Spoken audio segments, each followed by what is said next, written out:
Ah ouais, hein, les dames, vous êtes contents, hein, que Paul a dit ça. Marie, aimez vos femmes comme Christ a aimé l'Église et s'est livré lui-même pour elle. Donc, Jésus aime l'Église. Pourquoi moi, j'aime l'Église? La première raison, j'aime l'Église, parce que justement, Jésus aime l'Église. Moi, j'aime Jésus. J'aime le servir. Je veux être comme lui. Et quand Paul nous parle de ce qu'il a dit là, comme Christ a aimé l'Église, il nous dit que Paul est amoureux, ou Jésus, pardon, est amoureux de son Église comme un homme serait amoureux de sa femme. Ah bon? Ben oui. C'est ça ce que Paul est en train de nous dire. Et que si Jésus est amoureux de l'Église de cette façon-là, comment ne pas, moi qui aime Jésus, comment ne pas aimer son Église? Pas possible ça. Imaginez quelque chose qui n'est pas aussi loin de la réalité de ce que certains peuvent vivre. Imaginez un homme veuf qui a perdu sa femme. Par la suite, il rencontre une autre femme et il tombe amoureux d'elle. Et après un certain temps, il se décide de se marier. L'homme qui était veuf a un fils. Un fils qui aime son père. Mais il n'accepte pas la nouvelle femme. Ah non, il n'accepte pas. Alors il dit à son père, papa, je t'aime. Je t'invite à dîner. Mais tu viens seul. Pas avec elle. Le père, qu'est-ce qu'il va dire? Il va dire, alors qu'est-ce qu'on va manger? Non. Il va dire, je suis désolé, je ne viendrai pas. Pourquoi? Parce que le père aime la nouvelle femme et qu'il s'attend à ce que le fils l'accueille aussi et l'aime de ce même amour. Et de se priver, de refuser d'aimer, d'accueillir la nouvelle femme, c'est aussi refuser la présence du Père qu'il aime. Moi j'aime l'Église. Pourquoi? Parce que Jésus aime l'Église. Et il s'est livré lui-même. Et c'est pour ça que moi qui aime Jésus, comment ne pas aimer celle qu'il aime lui? Ce serait inimaginable. Ah, s'il y a quelqu'un qui est bien placé pour voir les défauts, s'il y a quelqu'un qui est bien placé pour voir les erreurs qui ont été faites, les choses qui sont en contradiction, c'est bien un pasteur. Mais malgré tout ça, parce que Jésus aime son Église, je l'aime aussi. J'espère que vous aimez son Église. La deuxième raison pour laquelle j'aime l'Église, c'est parce que l'Église m'a donné Denise. Eh oui. Vous la trouvez comment, Denise, d'ailleurs? Vous la trouvez bien? Ou moyen? Elle n'est pas là pour parler. Non, justement, elle n'est pas là. Ben, non, moi je trouve, personnellement, je trouve que j'ai vraiment gagné le gros lot, là. Hein? Ah oui, écoute, là, on ne peut pas faire mieux. Mais qui m'a donné Denise? Vous allez dire Dieu, oui, c'est vrai. Mais j'aimerais vous dire que Dieu me l'a donné à travers l'Église. C'est l'Église qui m'a donné Denise. Elle n'était pas comme ça au début. Elle est venue d'une famille païenne. Elle n'était pas comme ça. Et quand elle a donné sa vie à Jésus, c'était de la matière première, comme nous tous. Et quand j'ai découvert Denise, c'était une rose, une belle rose dans un jardin. Et je l'ai cueillie.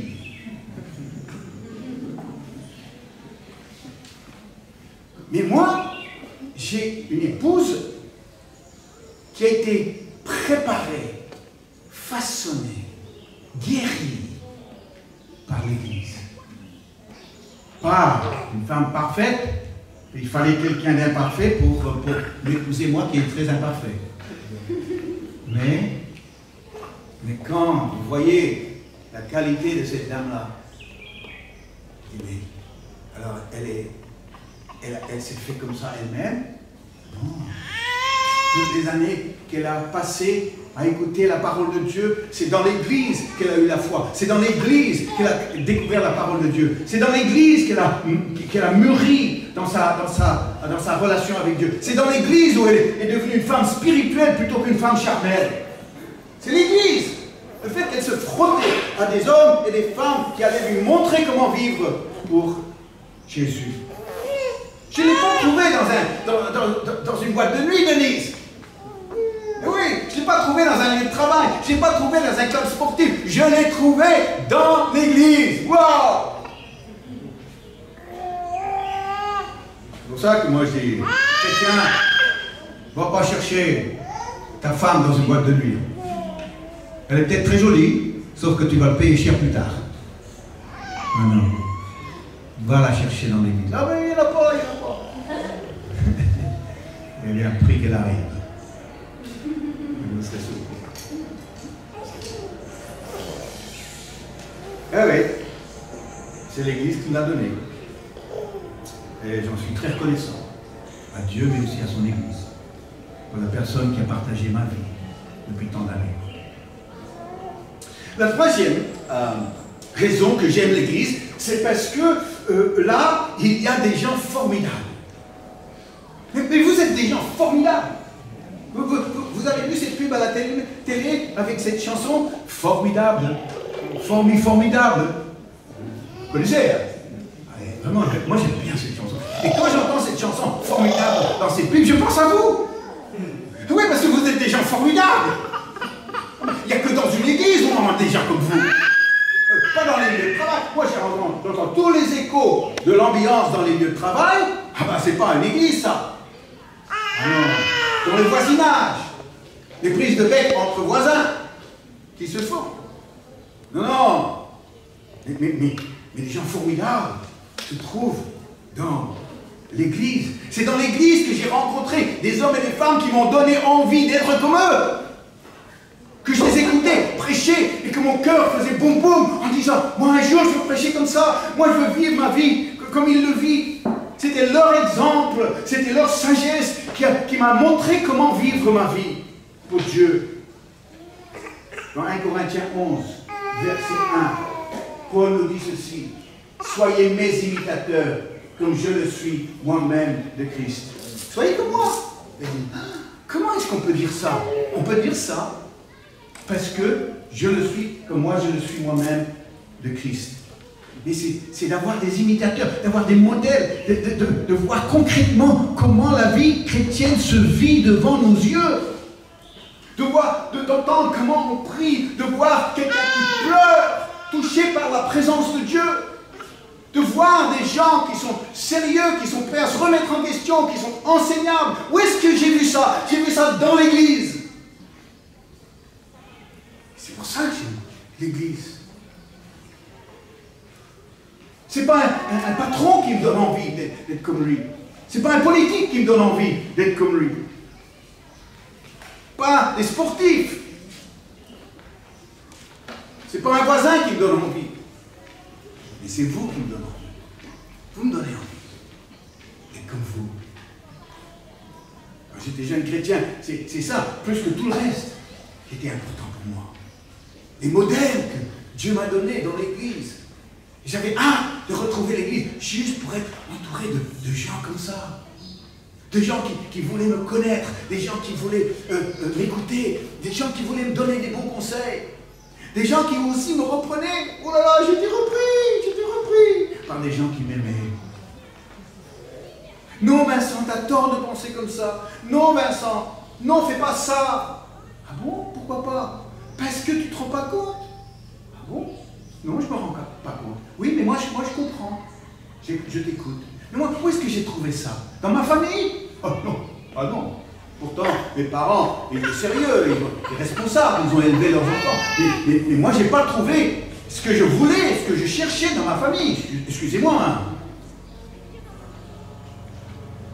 Quand j'entends les échos des fêtes de famille en fin d'année, il y en a beaucoup qui ont vécu ça aussi.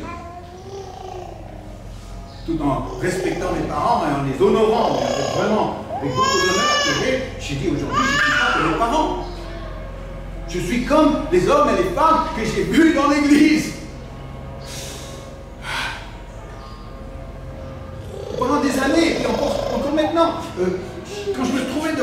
casse-tête devant quelque chose que je ne comprenais pas, devant une décision à prendre. Je me disais, mais lui, qu'est-ce qu'il aurait fait à ma place?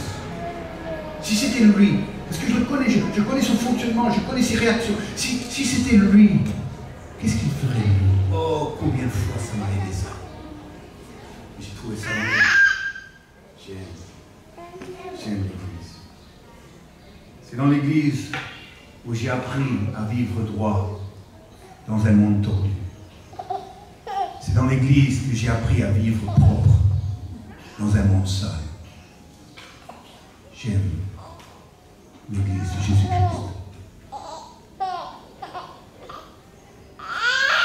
La quatrième raison que j'aime l'Église, c'est parce que dans l'Église, il y a la promesse de la présence de Jésus.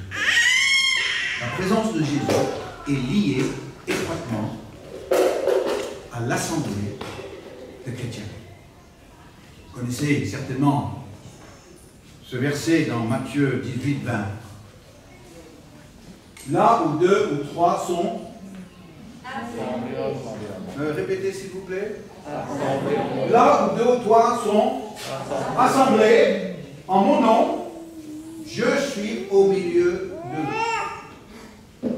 Là où un reste seul chez lui dans son coin, je ne suis pas là au milieu d'eux. Si on veut la présence de Jésus, que lui-même a réservé, on ne peut pas faire abstraction d'une assemblée. J'estime, et je ne sais pas comment je peux arriver à cette conclusion, mais c'est juste en rencontrant les gens et en voyant le mouvement et l'instabilité chez de nombreux chrétiens, je peux estimer qu'il y a autant à la réunion de gens qui ne font pas partie d'une église d'une façon sérieuse que des gens qui sont vraiment engagés dans une vie d'église. Autant, si pas plus. Qu'ils refusent l'assemblée et après ils pensent que Jésus est avec eux parce qu'ils regardent un prédicateur à la télé le dimanche matin. Oui, non, mais tu peux regarder un prédicateur et il sera avec toi, mais Jésus ne sera pas avec toi. Pas comme il a dit ici. Il a réservé sa présence à une assemblée. Celui qui refuse l'assemblée refuse aussi la présence de Jésus. J'aime Jésus. J'aime sa présence. J'aime l'Église. Et enfin, j'aime l'Église parce que dans l'Église, je vois le Seigneur sauver les gens et les ajouter. Sauver et ajouter. Acte 2, verset 47. C'est le dernier verset que je vais partager avec vous aujourd'hui.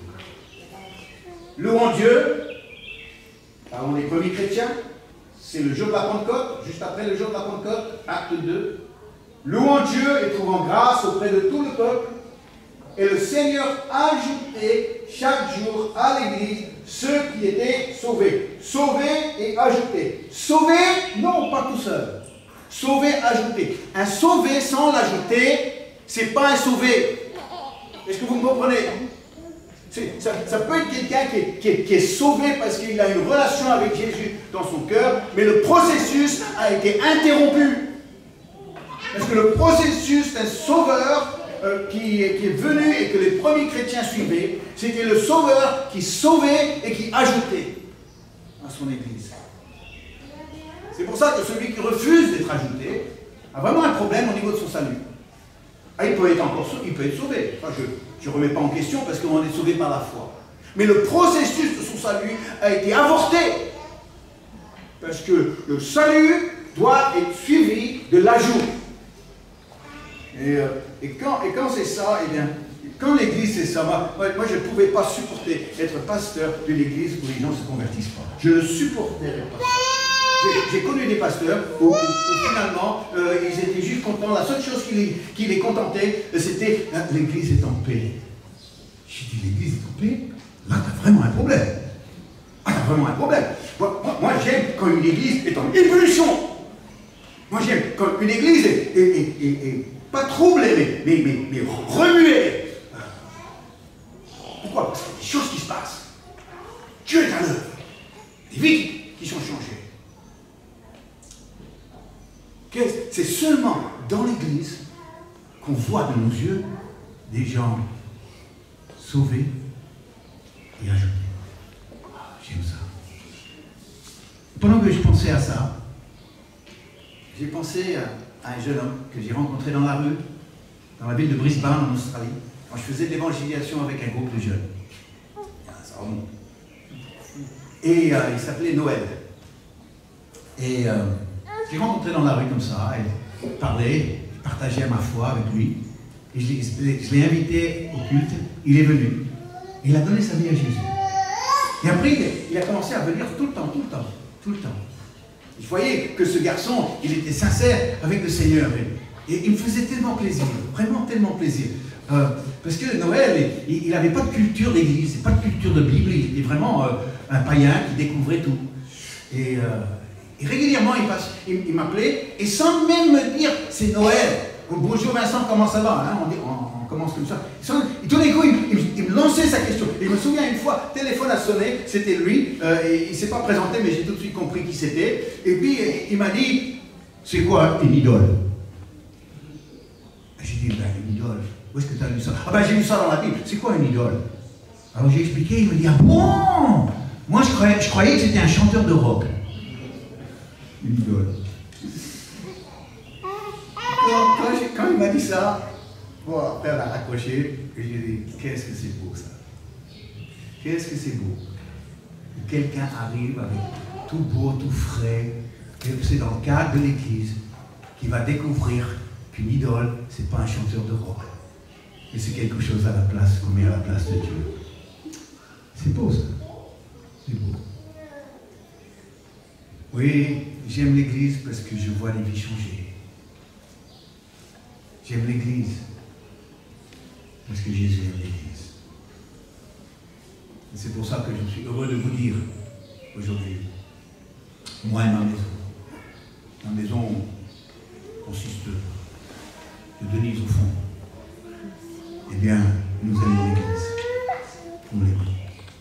J'espère que vous l'aimez aussi. J'espère que vous l'aimez. Olivier, est-ce que tu pourrais venir, s'il te plaît? Sauver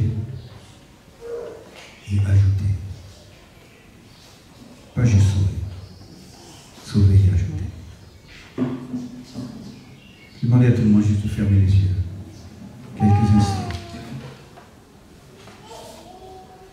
Vous m'avez entendu plusieurs reprises ce matin dire « J'aime Jésus ». Mais c'est une question que je pourrais te poser toi ce matin. Est-ce que tu aimes Jésus? Ou bien est-ce que cette flamme ne s'est pas encore allumée dans ton cœur? Mais tu sais que ça bouge, tu sais qu'en toi, t'es plus comme avant. Avant, tu étais un peu indifférent par rapport à ça. Mais maintenant, tu n'es plus indifférent. Non, tu n'es plus indifférent. Sauf que, pour l'instant, tu n'as pas encore franchi cette ligne. Tu n'as pas encore passé de l'autre côté. Tu n'as pas encore dit, eh bien Jésus, maintenant, ça y est, j'ai décidé. Je te suivrai. J'écouterai plus mes pensées. J'écouterai plus les voix qui viennent du monde. J'écouterai plus les voix de mon passé. J'écouterai plus mes doutes. J'écouterai plus mes craintes. J'écoute, Seigneur, toi et ta parole, parce que c'est là où il y a la vie éternelle.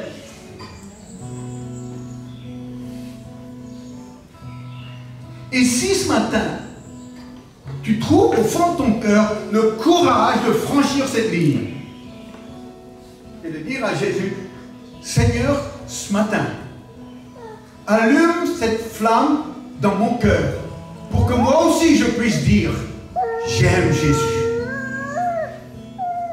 J'aime Jésus. De tout mon cœur, de toute mon âme, de toute ma force, de toute ma pensée, j'aime Jésus. Et je le suivrai pour les années que j'ai encore à vivre sur cette terre.